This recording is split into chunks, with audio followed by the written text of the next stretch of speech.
Hola amigos, muy buenos días, ¿cómo están? Yo súper contenta porque estamos en el 5º capítulo del podcast Cuidar la Vida. Y el día de hoy tengo un invitado súper especial, en lo personal un amigo mío, y la verdad es que debo decir que la considero esta persona de las más inteligentes que conozco. Así que vamos a disfrutar el podcast del día de hoy. Y primero, Josemi.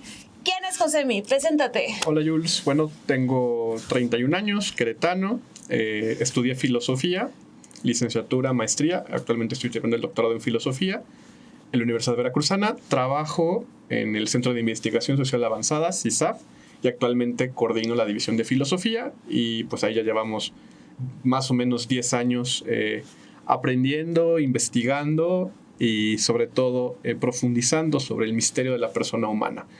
Particularmente a lo que yo me he dedicado dentro de la filosofía es a la antropología filosófica, en particular a la filosofía de la persona, que pues es el estudio o la pregunta profunda sobre el ser, sobre la esencia de qué es ser humano, qué es ser persona. Maravilloso. A ver, y aquí entonces, filósofo, investigador, académico, eres de las personas que se dedican a pensar, a investigar, a analizar. Pues en parte sí. A ver, yo pienso que la filosofía desde luego tiene una dimensión contemplativa fundamental. O sea, hay una cuestión teórica de ideas que a veces puede ser muy abstracta, pero yo pienso que la filosofía tiene que tener siempre un cauce de aplicación o al menos de reflexión pública. Entonces, en particular, yo creo que la antropología filosófica es fundamental porque en la política, en la economía, en el marketing, hasta en el entretenimiento, detrás hay una visión de lo que es el hombre. A veces asumida, a veces no, pero siempre hay una visión de qué es lo humano. Entonces, la antropología filosófica lo que hace pues es preguntarse con rigor sobre estos, podemos llamarlos fundamentos que están detrás de todo y que hay que al menos evidenciar y tener conciencia de que están ahí. Entonces, en ese sentido, una aproximación filosófica a la realidad te ayuda a tener quizás, no sé si mayor claridad, pero al menos sí presencia de la complejidad de las cosas, y eso ayuda mucho. Ok, a ver, ya contestaste un poquito la pregunta, pero así, súper directamente. ¿Por qué la sociedad tiene que escuchar a un filósofo? No sé si la sociedad tenga que escucharlos, porque no todos los filósofos tenemos la razón. De hecho, algo muy propio de la filosofía es partir de esta posibilidad de estar equivocado, ¿no? Pero creo que la filosofía en general, algo que aporta a la sociedad, pues es el matiz, el criterio. Me parece que en muchas ocasiones leemos la realidad en polos extremos, en blancos y negros, en buenos, malos, etc. Y se nos olvida la enorme gama de grises, de matices que hay entre posturas extremas. Entonces, yo creo que la filosofía ayuda mucho a matizar, ayuda mucho a tener autocrítica, ayuda mucho a percatarnos de que la realidad es más compleja de lo que nos podemos imaginar.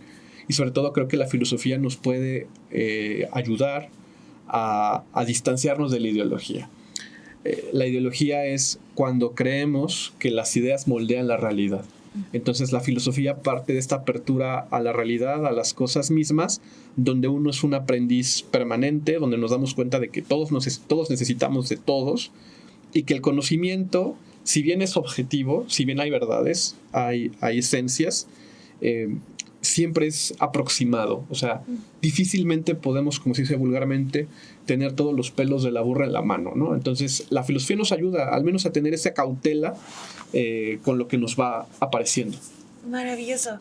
Bueno, está siendo muy modesto. La verdad es que yo lo que le digo a mis alumnos siempre es que la base de todo es la filosofía. Es el principio de absolutamente todo. El tipo de sociedad, el tipo de ideas, el tipo de políticas públicas, el estilo de vida que tienes, tiene que ver primero con un precepto filosófico. Sí, y justo por eso la filosofía tiene como esta parte dual, ¿no? O sea, por una parte propone, pero también por otra parte es crítica. Y yo pienso que hay una sobreestimación de la dimensión crítica de la filosofía. O sea, a veces el filósofo o el estudioso de la filosofía tiende a tener esta visión como muy destructiva. O sea, como decía Nietzsche, ¿no? De filosofar a martillazos. Y hay esta visión de que la filosofía sirve para destruir y no para construir. Y yo creo que es dual. Yo creo que la filosofía también tiene que mojarse, tiene que atreverse a proponer y a pensar la complejidad de la realidad y proponer, en este sentido, por ejemplo, la política. O sea, una política con corazón, una política con sentido, una política con sentido de realidad, necesariamente parte de concepciones y de principios filosóficos. O sea, hay una visión de hombre, hay una visión de sociedad, hay una visión de qué es el bien, qué es la verdad, qué es la cultura, qué es el pueblo, etcétera, que eso crea una visión compleja de la realidad, que lo que debe de intentar pues es ser lo más fiel a lo que acontece, ¿no? O sea, yo creo que un problema en la política es cuando intentamos modelar la sociedad o la realidad a partir de una ideología, y no cuando queremos más bien que esta realidad existente, que pues, es el pueblo, la gente, las personas, respondan a lo que en realidad son. Y creo que justo ahí es donde es fundamental el estudio de la filosofía en la escuela, ¿no? Pero también no sobreestimemos, me parece, que el hecho de que hay una materia de filosofía ya es una garantía de que tendrás pensamiento crítico, de que tendrás una aproximación más cuidada respecto de la complejidad de la realidad.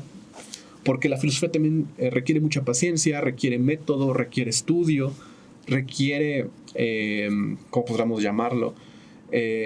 Asumir el trago amargo de que en muchas ocasiones el resultado puede ser pequeño, ¿no? O sea, a lo mejor una reflexión muy compleja te lleva a dos cosas y eso ya es suficiente, pero el mundo también, ese es otro problema, suele exigir resultados inmediatos, claro, que la filosofía difícilmente podrá resolver.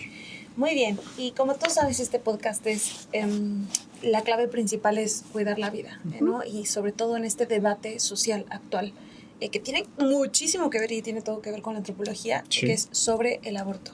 Y entonces ahí te va la pregunta directa. Josemi, filósofo, antropólogo, ¿qué podrías decir sobre el fenómeno del aborto en la sociedad? Es una cosa muy compleja. Mira, me podría ir por el lugar común de hablar de la eminente dignidad humana y demás, que a ver si lo tocaré, desde luego, que es la parte antropológica. Pero yo creo que desde una perspectiva filosófica, el tema del aborto es fundamentalmente noceológico, es un problema epistemológico, es un problema de comprensión y de asimilación de la realidad. A ver, a mí me desgasta mucho este tema a veces, porque llega un punto donde las posturas pro vida y las posturas pro aborto no salen de la voluntad de poder. Entonces yo quiero convencerte a partir de mi voluntad. Entonces, en gran parte, sobre todo los argumentos pro aborto, terminan diciendo, es mi cuerpo, es mi decisión, soy libre, mi libertad, mi voluntad es absoluta, puedo hacerlo. Y porque me da la gana, sin ninguna justificación racional, el embrión o el feto no tiene dignidad, no es persona. Y ya. Pero también la otra parte puede quedarse en lo mismo, ¿no? Y puede partir de argumentaciones no muy racionales o muy ideológicas también, que simplemente llegan a una especie como de defensa del nacimiento y no ven la complejidad que hay en torno a la vida humana. Entonces ahí no pasamos, o sea, nos quedamos en la defensa del no aborto y no pasamos al cuidado de la vida, que es la hora de la complejidad. Entonces, yo creo que lo fundamental en esta cuestión, volviendo a la primera premisa de mi argumento, pues es, primero, contemplar la complejidad de lo vivo. Contemplar el gran misterio que es, y lo asombroso que es que haya vida, y que haya vida humana, y que haya posibilidades de que nosotros como personas podamos asombrarnos de esto que de pronto surge y brota, ¿no? O sea, es un milagro. Entonces, cuando uno desde la complejidad se percata de que esto es excepcional, pues uno por eminencia, por cuestión de algo que es evidente, lo asume como algo a cuidar, ¿no? Entonces ahí ya se da un poco la vuelta, porque te das cuenta que el debate público ya no está en las categorías de quién tiene la razón, porque creo que la ciencia, la biología, la embriología, en este caso es evidente. Desde luego que el embrión tiene dignidad y que es humano, ¿no? O sea, nadie va a negar que el embrión es humano y que el humano tiene dignidad humana. Entonces, en este sentido, me parece que no hay lugar para una disputa ideológica. El tema es la negación de los hechos. Uh-huh. El tema es la negación de lo evidente, de lo lógico, de lo real. Que eso es realmente, me parece, el telón de fondo de muchas de las cuestiones de nuestro tiempo. que es la negación de la realidad. Entonces, si partimos desde una perspectiva relativista, si partimos desde una perspectiva completamente autorreferencial, pues no podremos asimilar los hechos, no podremos asimilar lo eminente, como es el tema de la dignidad humana. Entonces, ahí nos damos cuenta de que muchas de las disputas públicas de este tipo son retóricas y que al final parten de la ignorancia también. Yo no sé si intencional o no intencional, pero me parece que esta absolutización de la voluntad de poder a lo que nos lleva pues es a un subjetivismo radical donde asumimos que mis preconcepciones sobre el mundo, sobre las cosas, son absolutas y que por lo tanto pues yo tengo derecho de hacer lo que yo quiera a partir de mi autopercepción. Entonces, pues por lo tanto, el embrión tendrá la dignidad que yo le quiera dar, ¿no? Y ahí el diálogo público es imposible porque estamos partiendo de impresiones singulares, de subjetividades que no tienen un correlato público.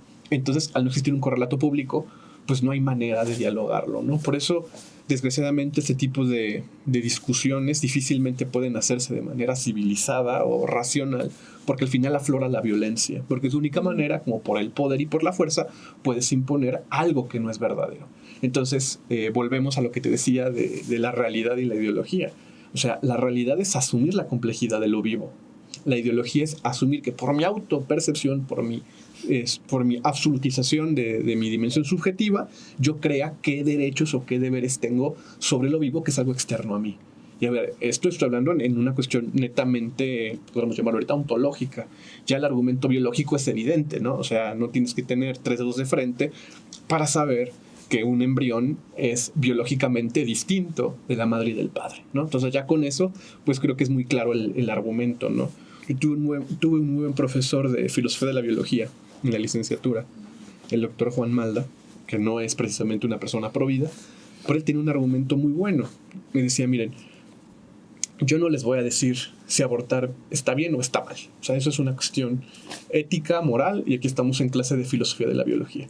Lo que sí no nos debe de quedar duda es que el embrión es vivo, pertenece al reino de lo vivo y pertenece al reino de lo humano. Entonces, si ya partimos de este dato, pues ya que cada quien asuma las consecuencias que esto le dicte a su conciencia según la racionalidad, que es algo evidente en este caso, ¿no? Entonces, cuando disasociamos la moralidad de la facticidad, o sea, de los hechos, pues es cuando, digamos, nos desligamos completamente de la realidad y la ideología comienza a ser el criterio de juicio para la opinión pública. Y eso es algo terrible. ¡Wow! Ok, a ver, y aquí otra pregunta que, de hecho, ya nos diste la respuesta, pero digamos en términos concretos, ¿el embrión es persona humana? Sí, okay. Sí, en acto. O sea, no podemos decir que el embrión no sea persona. ¿Por qué?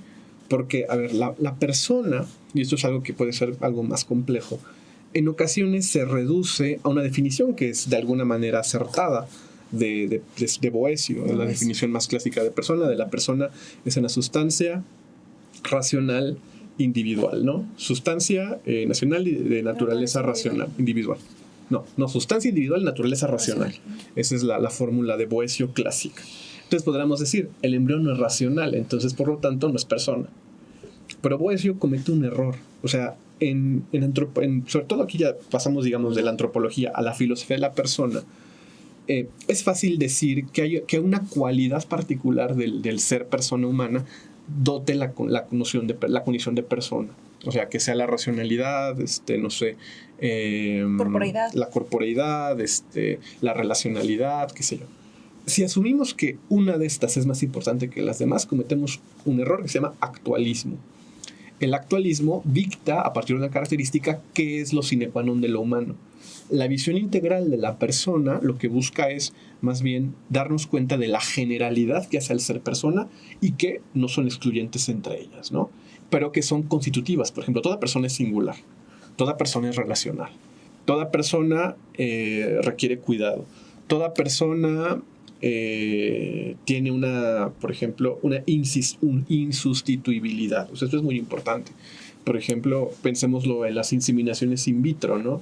Tú puedes tener 80 embriones congelados, pero ninguno de esos embriones son el mismo embrión. Entonces, ontológicamente son insustituibles en ese sentido, son únicos, son individuados, ¿no? Entonces nos damos cuenta de que esta particularidad de pertenencia por naturaleza a la condición humana dota también la categoría de persona. Entonces nos damos cuenta de que somos únicos y singulares desde la concepción. Entonces ahí ya nos damos cuenta de que no tiene que haber una racionalidad en acto para afirmar que algo pertenece a lo personal, ¿no? Entonces, pues es ahí creo que ya la defensa de la dignidad personal del embrión es evidente. El gran problema, me parece, es que la categoría persona también puede ser muy ambigua a veces.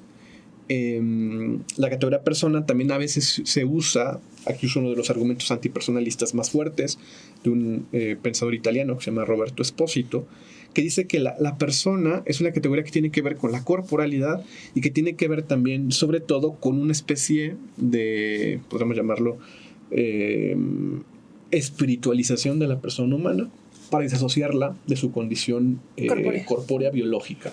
Entonces, por ende, este argumento lo que dice pues, es que solo hay cuerpos y los humanos, en nuestros delirios de grandeza, yo soy muy reduccionista con Espósito, pero más o menos es la idea, exageramos nuestras cualidades y creamos condiciones ad extra a nuestra naturaleza para justificarnos, ¿no? Y creamos distinciones ontológicas que tienen impactos antropológicos. Entonces, por ejemplo, decimos que todas las personas tienen la misma dignidad, pero hay cuerpos que valen más que otros cuerpos, diría Espósito. Luego Judith Butler desde ahí también hace toda una filosofía interesante y que, o sea, a veces también desde la defensa de la dignidad humana no vemos los argumentos que hay en contra, que a veces son errados, pero tienen una razón de ser, ¿no? No surgen de la nada y dirían que, bueno, al final hay vidas que importan y hay cuerpos que son distintos unos de otros, ¿no? Entonces la categoría persona sirve, según este argumento, como una fictio juris, una ficción jurídica que sirve para encontrar un fundamento universal a los derechos humanos.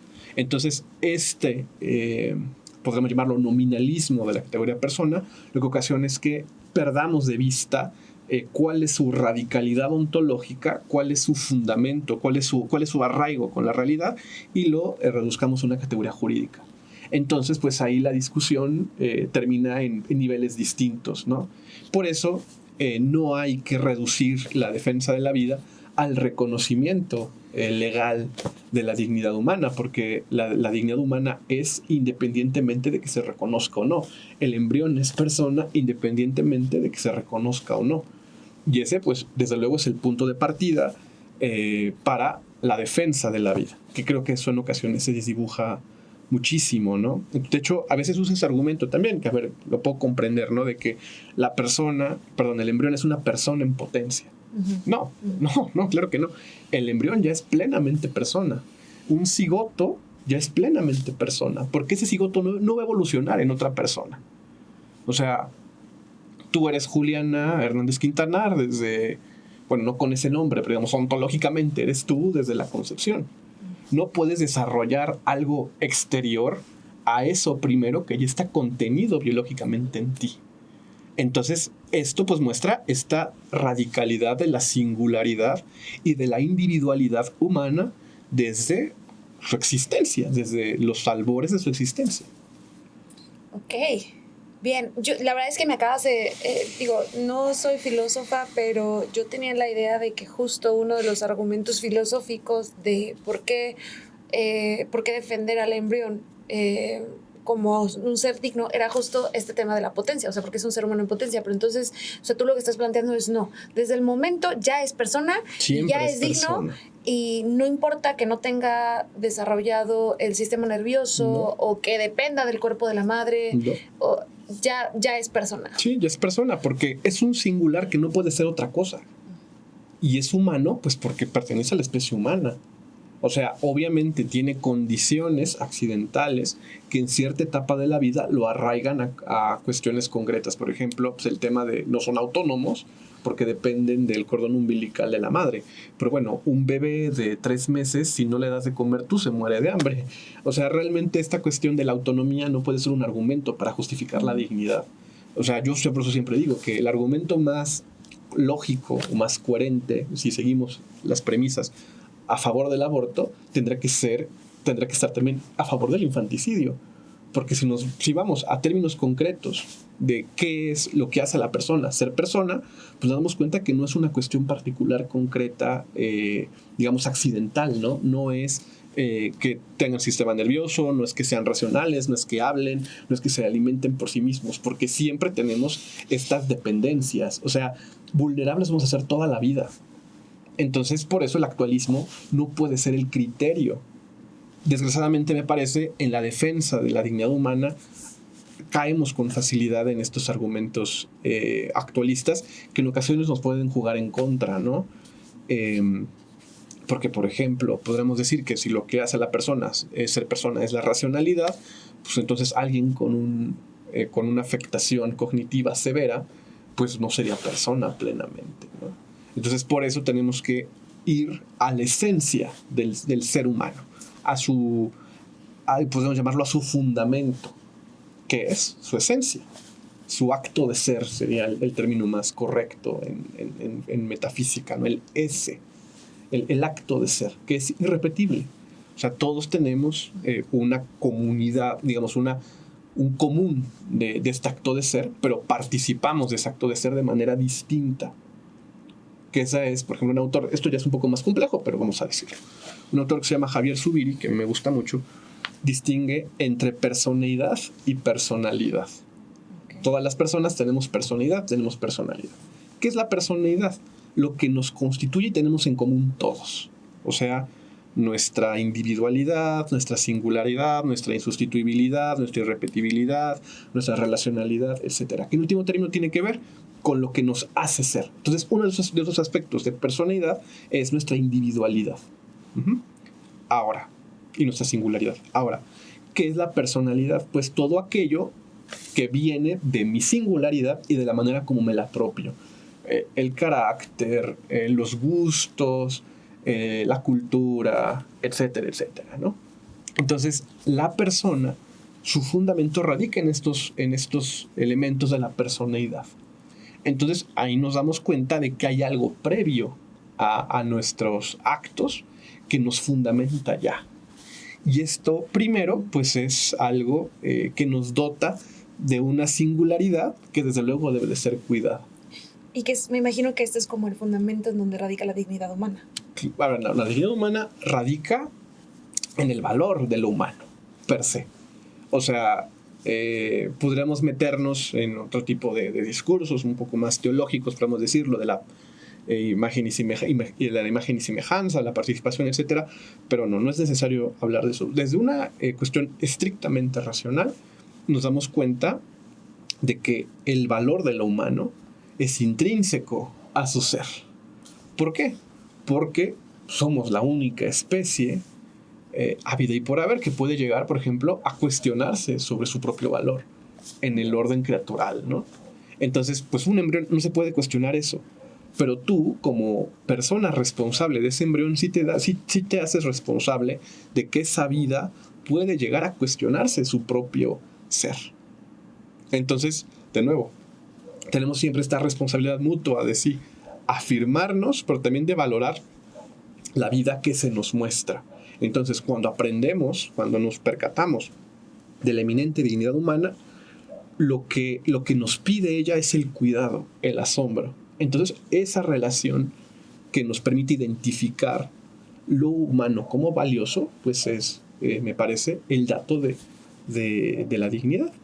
Ok. Muy bien. Interesante, pues se nos acabó el tiempo, mi querido Josemi, se pasó totalmente volando, completamente volando, y además yo creo que no solo a mí nos dejó un poco anonadados.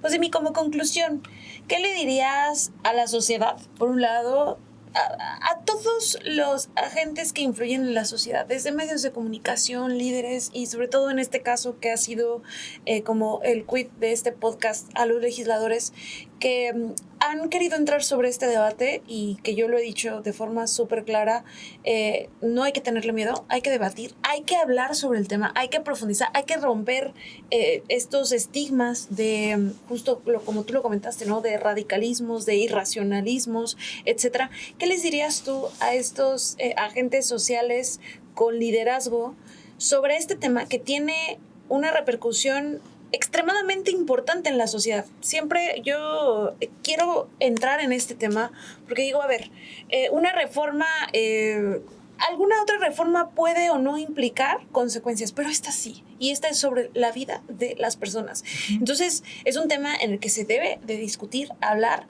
y debatir, dialogar. ¿Qué le dirías tú? 3 cosas.